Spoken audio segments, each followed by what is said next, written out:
Welcome guys, and a very good afternoon. And we were half an hour late. Our flight took off late, landed late. We've come here straight, so apologize for that. Yeah. So before the press bombard you with questions, can I have I have a few questions to ask you. Why the title Madras Cafe?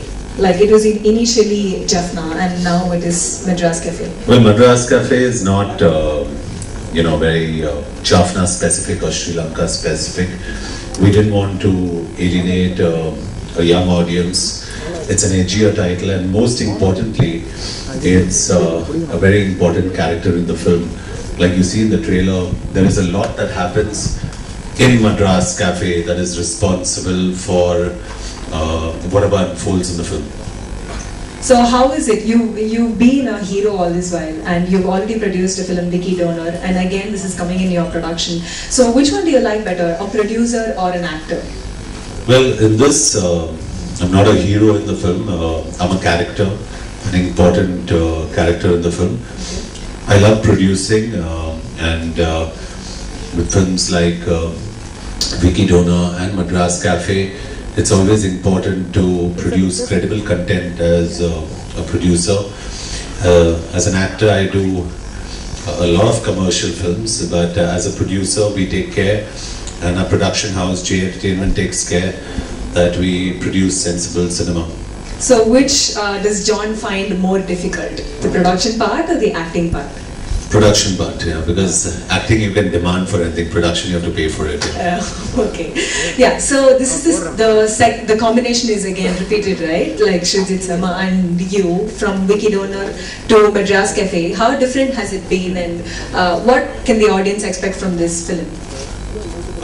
With Vicky Donor, we did make the film for awards, and we were lucky that it got the national award, 3 of them. With Madras Cafe, again, we've tried to make a film that's that we believe is an issue that's very close to our hearts, and we made it. So we would like for the press, especially here where we've come, to support us. Outside of that, obviously each film needs to find its audience, and I believe that we'll find our audience, and more so out here in Chennai.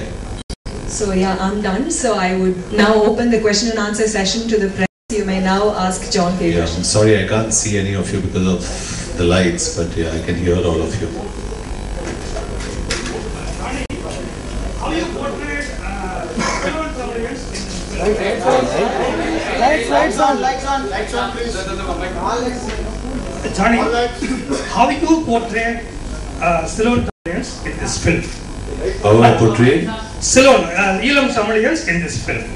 Well, for one, we've done a lot of research before we got into this film. We've done a lot of research before we got into this film. This film is very unbiased. To answer your question, it's very unbiased. I'm a politically very conscious citizen of this country.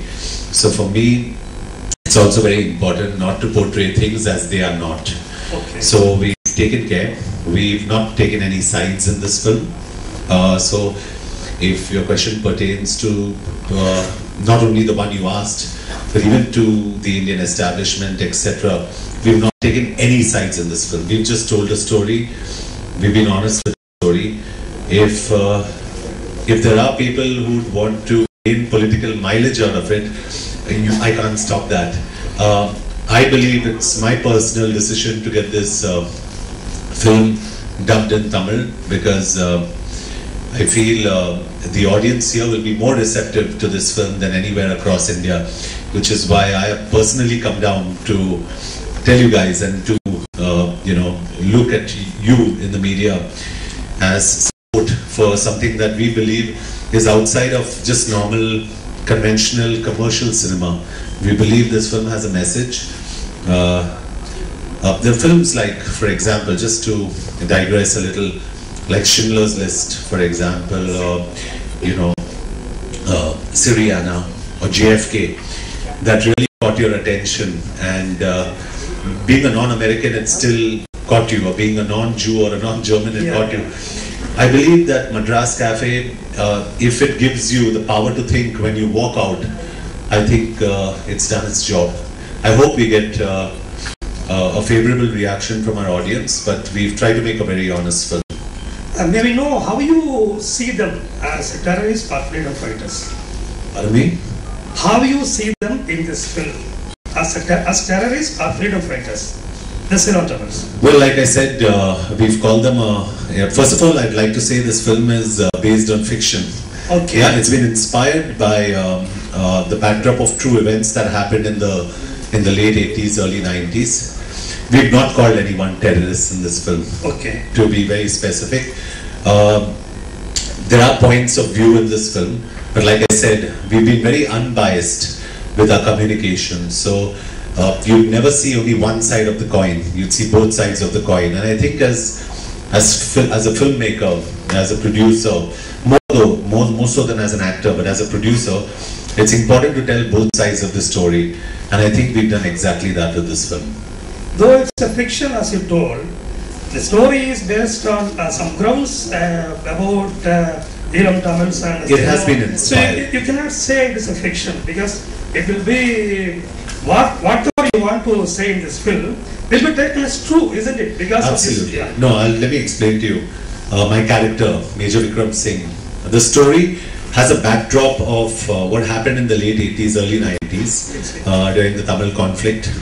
But the main story is the story about this guy, Major Vikram Singh, and his journey.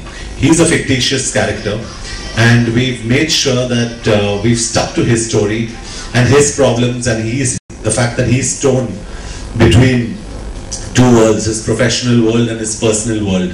So we've also kept that in a matter of context. There's a news here that Rajapaksa financed for you for this film. Is it true? No, I'll tell you honestly, Viacom finances film. They'll feel very bad that you said this. Okay. Viacom, please stand up. Okay, they're there. Mr. Ram, who's there, he's financed this film. And talking about finance, again, as a producer, we've been very logical about our budgets for this film and kept them very, very, very low. So if you had to finance it, even you could. Yeah. I mean, I'm just being. So we've not been extravagant. The important thing is to tell a story, and we've concentrated on only that. Sorry, sir. Thank you. Thank you. What prompted you to make the film? If possible. That's a good question. She just asked what prompted me to make this film. The story was with Shujit for 7 years. And Shujit approached me as an actor 7 years ago, and this topic was very close to his heart, and we were speaking about it for 7 years. In the middle we made Vicky Donor, and then we decided to get back to doing where we started off from, and that was Madras Cafe. And like I say, you know, for me it's important to do films that are issue based. If Vicky Donor was on a sperm donor, you know, Madras Cafe is on a topic that you'll see that we could discuss probably in a press conference here after the film's release. I hopefully would like to come down post the film and also have another press conference so I could address all your questions then, because then they'll be more validated. Because anything that's going to be asked now is going to be based on speculation. So till you see the film, and I'm sure the fact that I've asked for a Tamil dub means that I'm sure you guys will be really happy post seeing this film.